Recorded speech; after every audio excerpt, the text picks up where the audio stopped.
العظیم وصدق رسولہ النبی الامین المکین المتین القریب ونحن على ذلك لمن الشاہدین والذاکرین والشاکرین والحمد للہ رب العالمین۔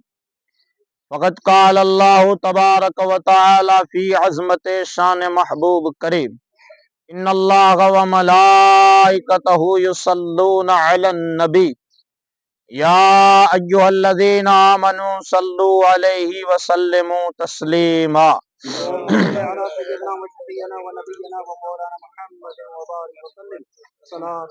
اللہم صلی علی سیدنا مولانا محمد وعلی آل سیدنا مولانا محمد وبارک وسلم صلاۃ وسلاما علیک یا رسول اللہ صلی اللہ تعالی علیہ وسلم۔ بندہ پروردگارم امت حمد نبی دوست دار چار یارم تابع اولاد علی مذہب حنفیہ دارم ملت حضرت خلیل خاک پائے غوث اعظم زیر سایہ ہر ولی۔ قوت عشق سے ہر پست کو بالا کر دے دہر میں اس میں محمد سے اجالا کر دے۔ یہ ناز یہ انداز ہمارے نہیں ہوتے، یہ ناز یہ انداز ہمارے نہیں ہوتے، جھولی میں اگر آقا ٹکڑے تمہارے نہیں ہوتے۔ بھیک نہ ملتی اگر حضور تمہارے در سے، بھیک نہ ملتی حضور اگر تمہارے در سے، اس ٹھاٹھ سے منگتوں کے گزارے نہیں ہوتے، اس ٹھاٹھ سے منگتوں کے گزارے نہیں ہوتے، جب تک کہ مدینے سے اشارے نہیں ہوتے، جب تک کہ مدینے سے اشارے نہیں ہوتے، قسمت کے ستارے چمکاتے نہیں۔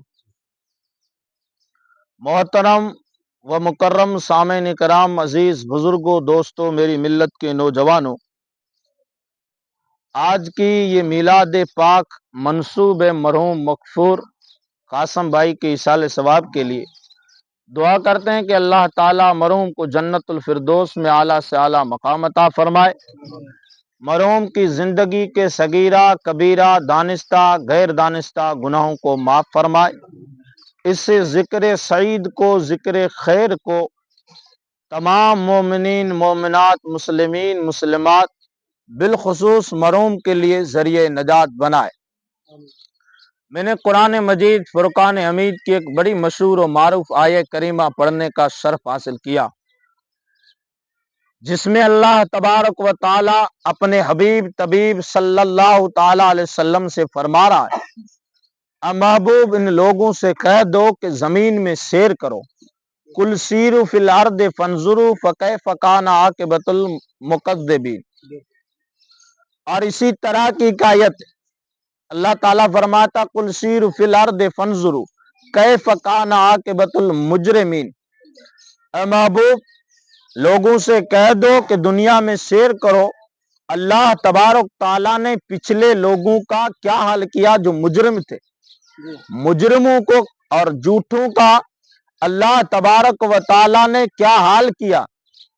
زمین میں سیر کرو تاکہ تمہیں پتہ چل جائے گا کہ اللہ تبارک و تعالیٰ نے مجرموں کا کیا حال کیا، مجرموں یعنی گنہگاروں کا، مکذبین یعنی جھوٹوں کا اللہ تعالیٰ نے کیا حال کیا۔ جو گزر گئی قومیں، زمین انسان کو زمین کے اوپر جتنی چیزیں نظر آتی ہیں چاہے وہ کسی طرح کی ہو لیکن وہ عبرت بتاتی ہیں۔ قرآن مجید فرقان حمید انسان آنے والا انسان جو ہے اس کو عبرت دکھاتا ہے، عبرت کے واقعات قرآن مجید میں موجود ہیں اور ہر جگہ پہ بتایا گیا ہے کہ ان واقعات کو پڑھ کے ان چیزوں پہ تم عبرت حاصل کرو، سبق حاصل کرو کہ قرآن مجید فرقان حمید تمہیں کیا بتا رہا ہے۔ ان چیزوں پہ جب غور کریں گے، ان چیزوں پہ جب فکر کریں گے، ان چیزوں پہ اپنے دماغ کو دوڑائیں گے تو پتہ چلے گا کہ اللہ تبارک تعالیٰ نے قرآن مجید فرقان حمید میں ہمیں ایک بہت بڑا سبق سکھایا ہے، اور وہ سبق یہ ہے کہ یہ ان واقعات کو پڑھو اور زمین میں سیر کرو۔ زمین میں جو چیزیں نظر آتی ہیں عبرت کے لیے، انسان کے لیے، انسان کے سامنے اگر دیکھا جائے تو ایک جنازہ بھی کافی ہے، اگر اس سے عبرت پکڑے تو پکڑ سکتا ہے کہ یہ روز روز کے جنازے جو اٹھ رہے ہیں یہ تمہیں سبق دے رہے ہیں، یہ تمہیں عبرت کا نشان بتاتے جا رہے ہیں کہ لوگوں، آج کسی کو تم کاندھے پہ اٹھا کے جا رہے ہو، کل تو بھی کسی کے کاندھے پہ ہوگا، تجھے بھی دنیا چھوڑنا ہے، تجھے بھی اس زمین کو چھوڑ کے زمین کے اندر سمانا ہے۔ آج زمین کے اوپر ہم سب کچھ کرتے ہیں، لیکن زمین کے اندر جو ہے اس کا حال کسی کو پتا نہیں ہے۔ اسی لیے حافظ ملت رحمت اللہ علیہ نے فرمایا تھا کہ زمین کے اوپر اچھے کام کیا کرو تاکہ زمین کے اندر تمہیں آرام مل سکے۔ زمین پہ اوپر جب تم اچھے کام کرو گے تو فرماتے ہیں کہ زمین کے اندر تمہیں پھر آرام ہی آرام ہے، پھر سکون ہی سکون ہے۔ لیکن حقیقت یہ ہے کہ پہلے زمین کے اوپر یہ اٹھتے ہوئے جنازے، یہ کبھی نوجوانوں کے، کبھی بچوں کے جنازے، کبھی بوڑھوں کے جنازے، یہ جنازے عبرت دے رہے ہیں کہ اے انسان، یہ جو جنازہ جا رہا ہے زمین پہ ہمیشہ نہ تو رہا ہے نہ رہے گا، کیونکہ تجھ سے پہلے کئی بڑے بڑے لوگ آئے، کئی بڑی بڑی عمارتیں بنانے والے، بڑے بڑے محلات بنانے والے، بڑے بڑے مکانات بنانے والے آئے۔ اللہ تبارک تعالیٰ فرماتا ہے تیرے جیسے میں نے کتنے مٹی سے بنا کے اور مٹی میں دفن کر دیے، مٹی سے بنائے اور مٹی میں ڈال دیے ہیں، کوئی پوچھنے والا ہی نہیں۔ قرآن مجید میں اللہ تعالیٰ نے فرمایا قل سیروا فی الارض فانظروا، کہ زمین میں سیر کرو، دیکھو کیا ہے زمین میں۔ زمین کے اوپر جب سیر کی جائے، سیر یعنی گھومنا، جب گھوم کے دیکھیں گے، اور حقیقت یہ ہے کہ اگلے لوگ جو گزر گئے ان کے کھنڈرات، ان کے محلات آج بھی بتا رہے ہیں۔ اور سب سے بڑی عبرت یہ ہے فرعون کی لاش ابھی بھی پڑی ہے، ابھی بھی پڑی ہے، اور یہ عبرت دے رہی ہے کہ جو خدائی کا دعویٰ کرنے والا تھا، جو اپنے آپ کو خدا مانتا تھا، جو اپنے سامنے لوگوں کو جھکاتا تھا، کہتا تھا میرے سامنے سجدہ کرو، اس کی لاش کو نہ زمین نے لیا نہ دریا نے لیا، اس کی لاش آج بھی جل رہی ہے، سڑ رہی ہے، اور عبرت بتا رہی ہے کہ گنہگاروں کا خدا حال کیا کرتا ہے، گنہگاروں کا حال کیا کرتا ہے۔ کئی قوموں کا ذکر قرآن مجید میں موجود ہے۔ ایک قوم ہے قوم سمود، ایک قوم ہے قوم عاد۔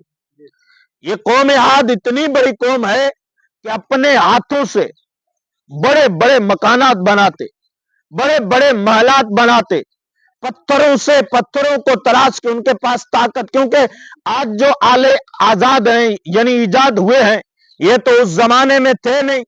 آج ہم مشین کے ذریعے سے بڑی بلڈنگ کھڑی کر سکتے ہیں، لیکن اس زمانے میں یہ مشین گیری نہیں تھی، تو اتنے بڑے بڑے محلات کیسے بنائے جاتے تھے؟ تو ان لوگوں کو اللہ تبارک تعالیٰ نے قد بھی بڑا دیا تھا، ہاتھ بھی بڑے دیے تھے، طاقت بھی بہت بڑی دی تھی، سب کچھ عطا فرمایا تھا۔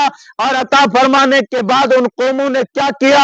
وہ احسان فراموش ہو گئے، اللہ کی نافرمانی کرنے لگے، خدا سے غداری کرنے لگے، اپنے آپ پہ گھمنڈ کرنے لگے، اپنے آپ پہ تکبر کرنے لگے کہ یہ جو کچھ میرے جسم میں طاقت ہے میری ہے، میرے جسم میں جو طاقت و قوت ہے یہ سب میرا کمال ہے، یہ سب میرا جلال ہے۔ ان قوم والوں نے مانا نہیں، حالانکہ بڑے بڑے پتھر اپنے ہاتھوں سے تراشتے اور تراش کے محلات بناتے، لیکن نبی حضرت ہود علیہ السلام ان کے پاس آئے اور ان کو کہا کہ خدا کی مانو، خدا وحدہ لا شریک کو مانو اور اس کے کہے ہوئے راستے پہ چلو۔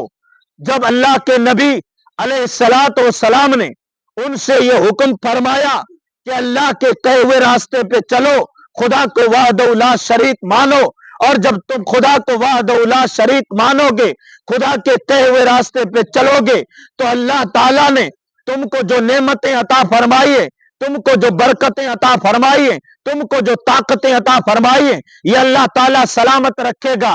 لیکن جس انسان کے پاس تھوڑی سی طاقت آ جائے، تھوڑا سا روپیہ آ جائے، تھوڑی سی بڑائی آ جائے، تو میں بھول جاتا ہوں میں انسان ہوں یا شیطان بن کے بیٹھا ہوں. پھر میں بھول جاتا ہوں کہ یہ جو کچھ میرے پاس تھا یہ میرا ہے یا میرے رب کا ہے. یہ میرے پاس جو آیا ہے، میرے پاس آنکھیں ہیں، میرے پاس ہاتھ ہیں، میرے پاس زبان ہے، میرے سینے میں زور ہے، اس لیے بول لیتا ہوں یہ میرا ہے یا میرے رب کا کمال ہے. ورنہ میں نے کتنے ایسے دیکھے جن کی زبان بند ہو گئی ہے، بول نہیں پاتے ہیں، جن کے پاس آنکھیں نہیں ہیں، کن کے پاس ہاتھ نہیں ہے، کسی کے پاس پیر نہیں ہے. سب یہ معاملات اور عبرت کے یہ نشانات جب ہم سامنے دیکھتے ہیں. آپ جائیں ہاسپٹلوں میں اور ہاسپٹل میں جا کے دیکھیں کئی لوگ 5 سال سے اسی کھاٹلے پہ اوپر پڑے ہوئے ہیں، چارپائی پہ پڑے ہوئے ہیں، کوئی پوچھنے والا نہیں ہے، کوئی پانی پلانے والا نہیں ہے.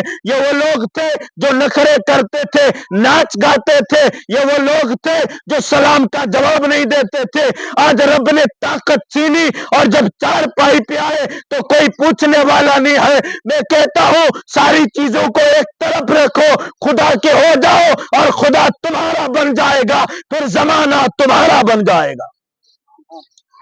جب ہم خدا کے ہو جائیں گے تو خدا ہمارا ہو جائے گا، اور خدا جب ہمارا ہو جائے گا تو سارا زمانہ ہمارا ہے.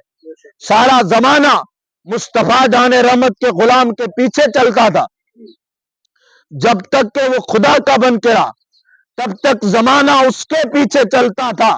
اور جیسے ہی اس نے خدا سے منہ موڑ لیا، اس نے خدا کے ذکر سے منہ موڑ لیا، اس نے خدا کے احکامات سے منہ موڑ لیا، اور جیسے خدا کے احکامات سے منہ پھیر لیا تو اب حال آپ ہی دیکھ رہے ہو کہ ہمارا حال کیا ہے. ورنہ ایک وقت تھا کہ اسی ہندوستان کے تخت پہ بیٹھ کے مسلمان حکمرانی کرتا تھا، بادشاہی کرتا تھا. طبقہ مسلمان کیسا تھا بات آئی میں آپ کے ذہن نشین کر لو کہ طبقہ مسلمان کیسا تھا. طبقہ مانگنے والا فقیر کیسا تھا. ایک عیسائی آیا، محل یعنی جو تاج محل ہے دیکھنے کے لیے آیا، یا جامع مسجد دلی دیکھنے آیا، اور دیکھنے جب آیا تو سیڑھیوں کے قریب فقیر مانگ رہے تھے، بھیک مانگ رہے تھے. تو اس عیسائی نے اپنا پاکٹ نکالا اور نکال کے اس فقیر کو پیسے دیے.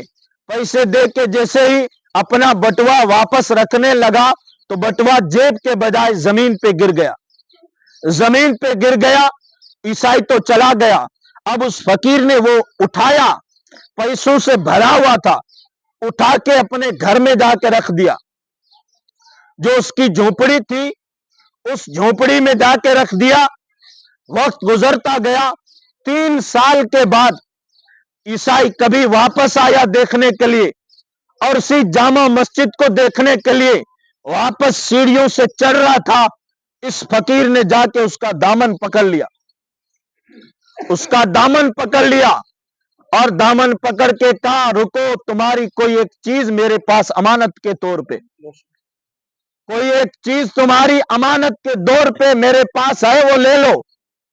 وہ حیرت میں پڑا عیسائی کہ ایسی کون سی چیز ہوگی جو میری رہ گئی ہوگی. تو اس فقیر نے کہا رکو، میں گھر جاتا ہوں، وہ چیز لے کے آتا ہوں، تم یہاں سے ہلنا مت. وہ گیا، گھر سے بٹوا اٹھا کے آیا، پورا پیسوں سے بھرا ہوا تھا، اور اٹھا کے لا کے عیسائی کے ہاتھ میں لیا. عیسائی حیرت میں پڑ گیا، حیران ہو کے پوچھنے لگا یہ کیا ہے، یہ کیا معاملہ ہے. عیسائی نے جب اس سے پوچھا کہ یہ بٹوا تجھے کہاں سے ملا اور تو نے تیرے پاس رکھا، اتنی بڑی رقم تھی، تو مکان بنا سکتا تھا، تو دکان بنا سکتا تھا، تو اپنا کاروبار کر سکتا تھا، لیکن یہ پیسے 3 سال تک تو نے تیرے پاس کیسے رکھے. اب سنیں کل کا مسلمان کیسا تھا. مانگنے والا مسلمان جب ایسا ہو تو دلی کے تخت پہ بیٹھنے والا اورنگزیب عالمگیر بھی عظیم بادشاہ ہوگا، کیونکہ وہ بھی انسان ان کی رعایا میں جب گھومنے والے ایماندار لوگ ایسے ہوں تو بادشاہ بھی کتنا ایماندار ہوگا. وہ کسی نے کہا تھا کہ جب بادشاہ ایماندار ہوتا ہے تب ایماندار ہوتا ہے جب اس کی رعایا ایماندار ہو. رعایا بیمان بن جائے رعیا بدکار بن جائے تو بادشاہ بھی بدکار بن جاتا ہے، اور بدکار تب بنتا ہے، بنتا نہیں ہے بلکہ وہ اصولوں کی وجہ سے بنتا ہے۔ رعایا ظالم بن جائے تو بادشاہ ظالم بن جاتا ہے۔ اب ہم سوچیں کہ ہمارے اوپر ظالم بادشاہ ہے، وجہ کیا ہے؟ پہلے بادشاہ کو نہیں، پہلے ہم خود کو دیکھ کے، ہم کہیں ظلم تو نہیں کر رہے؟ بادشاہ ہمارے اوپر جو مسلط کیا گیا ظالم، ہم کہتے ہیں ظالم ہے، ظلم کرتا ہے، یہ کرتا ہے، نہیں، میں کہتا ہوں قرآن مجید کا فیصلہ ہے، بادشاہ خدا دیتا ہے، لیکن جب بادشاہ خدا دیتا ہے تو اسے لوگوں کو کیوں دیتا ہے؟ جو ظلم کر رہے ہیں، جو عورتوں کو بیوہ کر رہے ہیں، جو بیٹوں کو ذبح کر رہے ہیں، ایسے لوگوں کو خدا بادشاہی کیوں دیتا ہے؟ کسی عادل کو بادشاہی دیتا، کسی اللہ والے کو خدا بادشاہی دیتا، ایسے کو بادشاہی کیوں دیتا ہے؟ تو اس سوال کا جواب یہ ہے کہ رعایا ظالم بن گئی، اس لیے اللہ نے ظالم بادشاہ کھڑا کر دیا۔ رعایا آج بھی سدھر جائے تو بادشاہ عمر جیسا بھی آ سکتا ہے، بادشاہ حضرت اورنگزیب عالمگیر جیسا آتا ہے۔ فقیر نے کہا سن، 3 سال پہلے تو یہاں سے آیا تھا اور اسی سیڑھی کے پاس میں بھیک مانگ رہا تھا، میں پیسے مانگ رہا تھا، تو نے اپنا بٹوا نکالا اور نکال کے کچھ پیسے میرے ہاتھ میں دیے، ہاتھ میں دینے کے بعد جیسے ہی بٹوا اپنے جیب میں رکھنے لگا تو تیرا بٹوا تیرے جیب میں نہیں، زمین پہ گر پڑا اور میں نے رکھ لیا۔ تو کہا کہ یہ پیسے تو واپس کر سکتا تھا، ان پیسوں سے اپنا مکان بنا سکتا تھا، اس پیسوں سے دکان بنا سکتا تھا، ان پیسوں سے اپنے بچوں کو پال سکتا تھا۔ 3 سال گزر گئے، 3 سال گزرنے کے بعد یہ پیسے آج واپس لوٹا رہا ہے، بتا اس میں راز کیا ہے؟ سبحان اللہ، کیسے لوگ ایماندار تھے، ان کا ایمان کتنا کامل تھا۔ اس نے کہا کل قیامت کا دن ہوگا، تیرا نبی عیسیٰ بھی آئے گا، میرا نبی محمد الرسول اللہ بھی آئے گا۔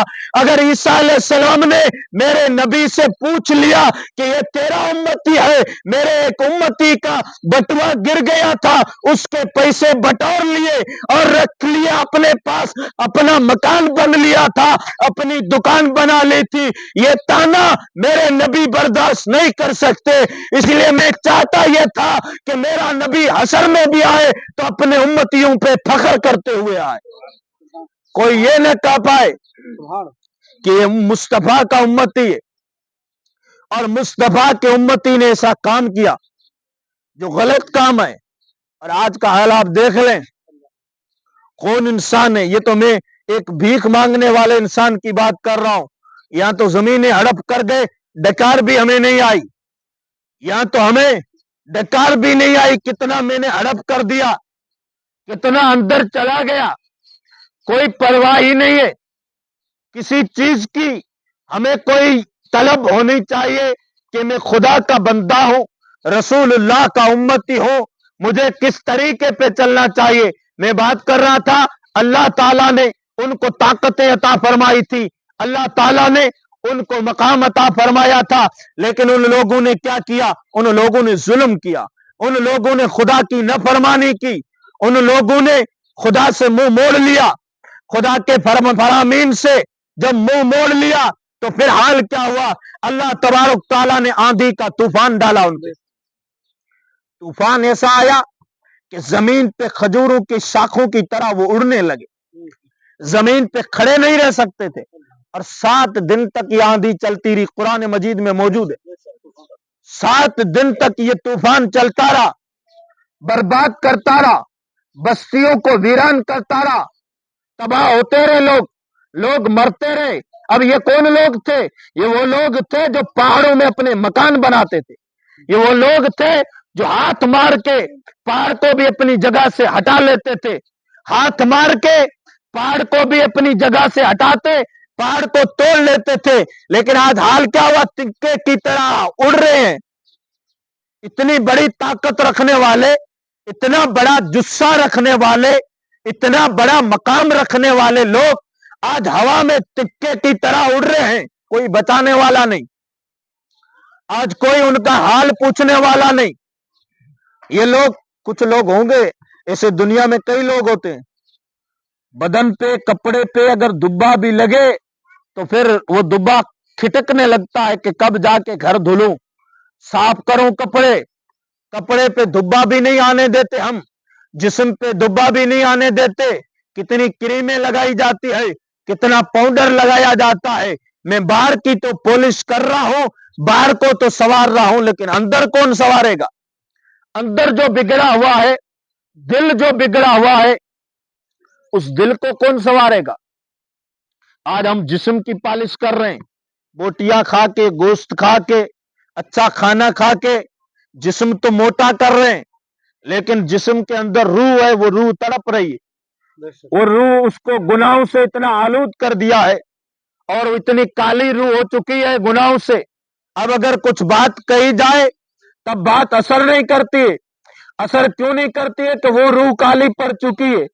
کچھ لوگ ایسے کائنات میں کئی آئے، آپ پڑھیں قرآن پاک اور قصے پڑھیں، ان قصوں سے پتا چلتا ہے کہ ایسے ایسے لوگ آئے، بڑی طاقت رکھنے والے، بڑا کمال رکھنے والے، بڑے جسے والے، اپنے جسم پہ مکھی نہیں بیٹھنے دیتے تھے، اپنے جسم پہ دبا نہیں لگنے دیتے تھے، اپنے چہرے پہ دبا نہیں لگنے دیتے تھے، ایسے لوگ خدا نے زمین میں ملا دیے۔ ایسے لوگ زمانے میں آئے جو اپنے آپ کو بڑا سمجھتے تھے، جو اپنے آپ کو تکبر والا سمجھتے تھے، جو اپنے آپ کو گھمنڈ والا سمجھتے تھے، جو اپنے آپ کو خدا سمجھتے تھے، اور خدا سمجھنے والوں کو اللہ تعالیٰ نے کیا حل کیا؟ ایک مچھر ناک میں ڈال کے زمین کے حوالے کر دیا۔ نعرہ تکبیر، نعرہ رسالت۔ ایک مچھر کے ذریعے فرعون نے 900 سال حکومت کی، نمرود نے 900 سال حکومت کرنے والا جب موت آتی ہے تو مچھر کے ذریعے موت آتی، اپنے خود اپنے سامنے سجدے کرواتا، لوگوں کو اپنے سامنے جھکواتا ہے، کہتا ہے میں خدا ہوں، میرے سامنے سجدہ کرو۔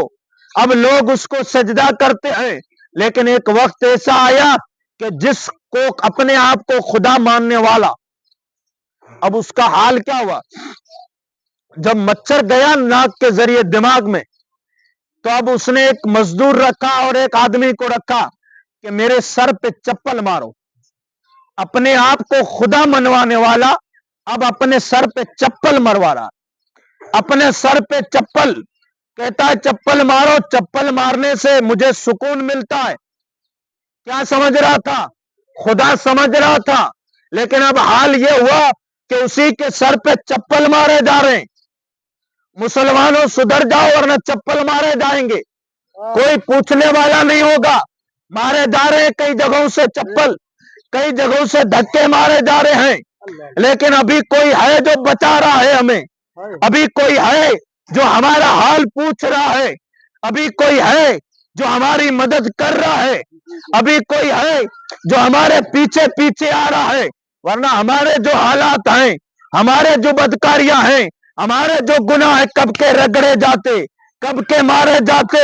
یہ تو مدینے سے مدد آ رہی ہے ابھی تک، یہ مدینے سے اشارے نہیں ہوتے تو کچھ بھی نہیں ہوتا۔ جب تک مدینے سے قسمت یعنی مدینے سے اشارے نہیں ہوتے، قسمت کے ستارے جگمگاتے نہیں ہیں۔ قسمت کے ستارے جو جگمگا رہے ہیں، ہم جو عروج پکڑ رہے ہیں، ہم جو زمین پہ چل رہے ہیں، یہ صدقہ ہے مدینے والے آقا کا۔ ورنہ قوموں نے جب غداری کی، جب بدکاری کی، جب گناہ کیے تو کسی پہ پتھر برسائے گئے، کسی پہ آندھیاں چلائی گئی، کسی کو زمین کے حوالے کیا گیا، کسی پہ آسمان سے پتھر برسائے گئے، کسی کو بندر بنایا گیا۔ تو سوچ، تجھ پہ پتھر نہیں برسائے جا رہے ہیں، تجھ پہ آندھیاں نہیں آتی ہے، تجھ پہ تیری شکل بدل کے بندر نہیں بنایا جا رہا ہے، یہ تیرے دادا کا صدقہ نہیں، یہ حسن حسین کے نانا کا صدقہ ہے۔ سبحان اللہ، سبحان اللہ۔ نعرہ تکبیر، نعرہ رسالت، عظمت مصطفیٰ، رفعت مصطفیٰ۔ سبحان اللہ۔ یہ صدقہ میرا نہیں، میری نمازوں کا صدقہ نہیں، میری زکاتوں کا صدقہ نہیں، میرے روزوں کا صدقہ نہیں، میری تلاوتوں کا صدقہ نہیں۔ تو پھر آپ کہیں گے مولانا پھر ہم بچ رہے ہیں، یہ صدقہ کس کا ہے؟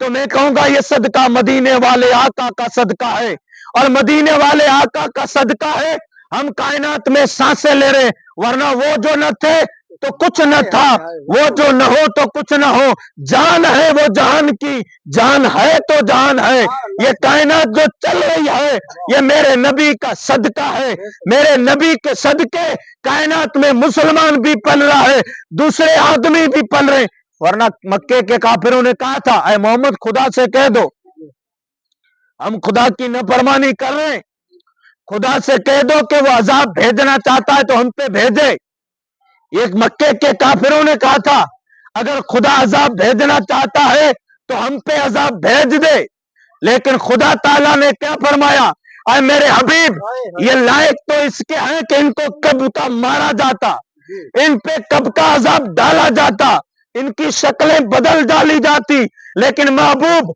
جب تجھے ان کے بیچ میں دیکھتا ہوں تو عذاب دینے کا من نہیں کرتا، پھر میں ان کو عذاب کیسے دوں؟ اے میرے نبی اے میرے حبیب تو ان کے بیچ میں رہتا ہے، وہ علامہ ظہوری نے کہا تھا پیکر دل ربا بن کے آیا، روح ارض و سما بن کے آیا، سب رسول خدا بن کے آئے، وہ حبیب خدا بن کے آیا۔ اے حبیب خدا تیرا صدقہ ہے کہ کائنات میں ہم بچے آ رہے ہیں، تو اگر کائنات میں نہ آتا تو ہمارا کون حال پوچھتا؟ میں کہتا ہوں نمازیں اپنی جگہ پہ ہیں، فرائض اپنی جگہ پہ ہیں، لیکن ہمارا عقیدہ کیا ہے؟ یا رسول اللہ ہمارے پاس نمازیں نہیں، ہمارے پاس روزے نہیں، ہمارا بھروسہ تیری کالی کملی پہ ہے، ہم یہ کہتے ہیں یہ نہ طاعت پر نہ تقوی پر نہ زہد و اتقا پر، ہمارا جو کچھ ناز ہے وہ محمد مصطفیٰ پر ہے، ہمارا ناز کل بھی مصطفیٰ پہ تھا، آج بھی ناز مصطفیٰ پہ ہے۔ کل سیروا فی الارض فانظروا کیف کان عاقبۃ المجرمین، زمین میں محبوب کہہ دو سیر کرو، دیکھو تمہیں عبرت کے لیے کئی چیزیں خدا نے بنا کے بھیج دی ہے، وہ عبرت والی چیزوں کو دیکھو گے تو پتا چل جائے گا کہ کائنات میں جو گناہ کر رہا ہوں میری سزا کیا ہو سکتی ہے، میرے گناہوں پہ اللہ تعالیٰ جب محاسبہ کرے گا، قبر میں جاؤں گا اور قبر میں حبیب کا سامنا ہوگا، فرشتوں کا سامنا ہوگا، عذاب کا سامنا ہوگا، تو مجھے کون بچانے آئے گا؟ وہاں کوئی بچانے نہیں آئے گا، وہاں اگر کوئی بچانے آئے گا تو کالی کملی والا آقا ہی بچانے آئے گا۔ امام کہتے ہیں عرش حق ہے مسند رفعت رسول اللہ کی، دیکھنی ہے حشر میں، دیکھنی حشر میں عزت رسول اللہ کی، قبر میں لہرائیں گے تا حشر چشمے نور کے، جلوہ فرما ہوگی جب طلعت رسول اللہ کی، وما علینا الا البلاغ۔